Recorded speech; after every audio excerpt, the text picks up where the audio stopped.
Welcome back to the Archive Network. Aurelius here with Malik, curators of the Lineage Archive. We left Fatimid Dynasty last time. The glories of the Golden Age could not last. Today we pick up where we left off. Imagine Cairo at its zenith. A city where palaces gleamed in the sun. Scholars thrived.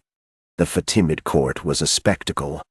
Gold-threaded robes and vibrant banquets filled the streets. Merchants from distant lands filled the markets. They marveled at the opulence and intellectual vibrancy. This was more than a city. It was an empire in its prime. But Aurelius, we really have to think about who actually benefited from that splendor. Sure, the merchants and scholars thrived, but what about the workers? The ones who toiled day and night to build those magnificent palaces? The Fatimid court was dazzling, but it also hid so much hardship. The beauty of Cairo masked the struggles of countless people who worked tirelessly to keep that empire alive. They deserve recognition, don't you think? A fair point, Malik. Yet, we must recognize the nature of empires. They thrive on spectacle. The Fatimid rulers' grasp that power often hinges on how it's perceived. Their grand banquets and elaborate processions weren't mere displays. They were meticulously crafted performances. These events wove a narrative that united the populace, forging a shared identity and loyalty. In that way, they transformed mere subjects into a collective, binding them to the empire's vision and ambitions. True. But spectacle alone doesn't sustain a dynasty.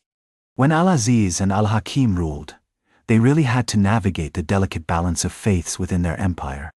The Jews and Christians played vital roles in the cultural and economic life of the realm, but their status was always precarious.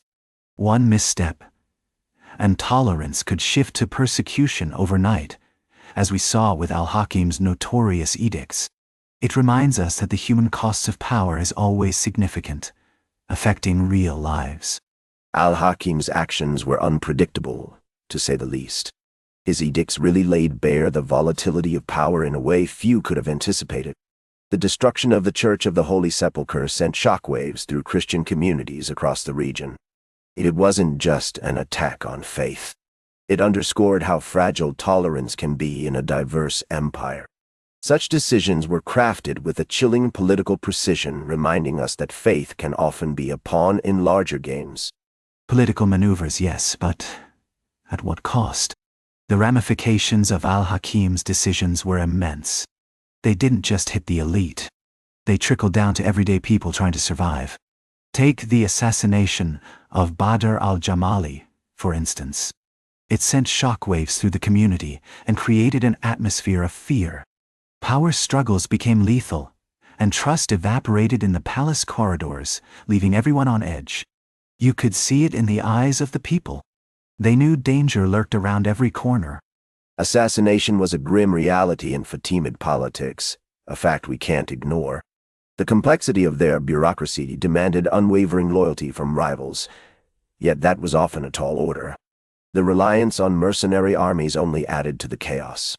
These soldiers, driven by ambition and personal gain, frequently shifted their allegiances. It's a pattern we see throughout history, much like in ancient Roman politics, where loyalty was often as fleeting as the wind, and trust was something that could be bought and sold. Exactly, Aurelius. And while you draw parallels to Rome, we can't forget how these shifting loyalties really affected everyday people. Mercenaries brought a cloud of uncertainty. Families worried about their safety and livelihoods as power shifted. Sure, the Fatimid court might have glittered with wealth and influence, but for countless individuals, it was a time filled with anxiety and fear. They were just trying to survive in a world that felt increasingly unstable. True. The stability of an empire is often an illusion, masked by grandeur and authority. The Fatimids stretched their reach far beyond Cairo, negotiating with both Byzantium and Nubia. They projected their power across the Mediterranean, creating a facade of strength. But this expansion isn't just about land. It comes with heavy burdens. Maintaining influence demands resources, manpower, and careful diplomacy. As we know, The greater the empire, the more complex the web of obligations we weave. And those burdens weighed heavily on everyone's shoulders. Plagues and famine swept through, testing the empire's resilience and leaving countless families in despair.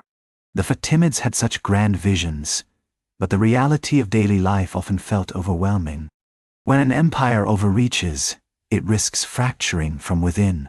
The unity that once defined Ismailism began to splinter under pressure, as people struggled to hold onto their faith in each other in the face of relentless hardship.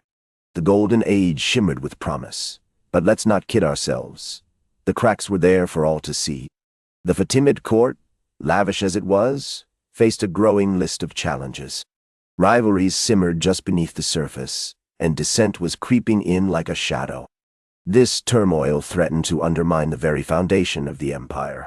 Its fate hung in the balance, caught between the allure of glory and the ever-looming specter of decline.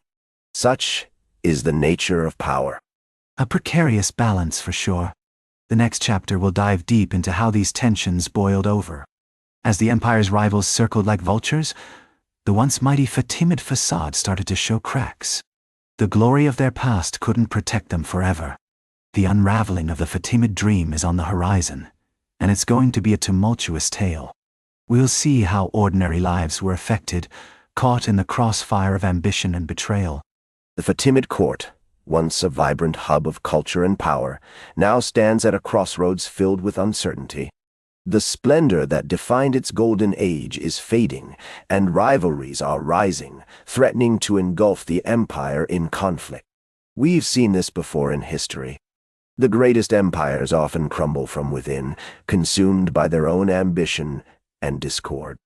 As the shadows grow longer, we must ask ourselves, can the Fatimids navigate this turmoil, or is their fate already sealed? That's where we leave it this time. Fatimid Dynasty continues. The story isn't finished yet. Find the full series on the Lineage archive, part of the Archive Network. We'll be back with the next chapter.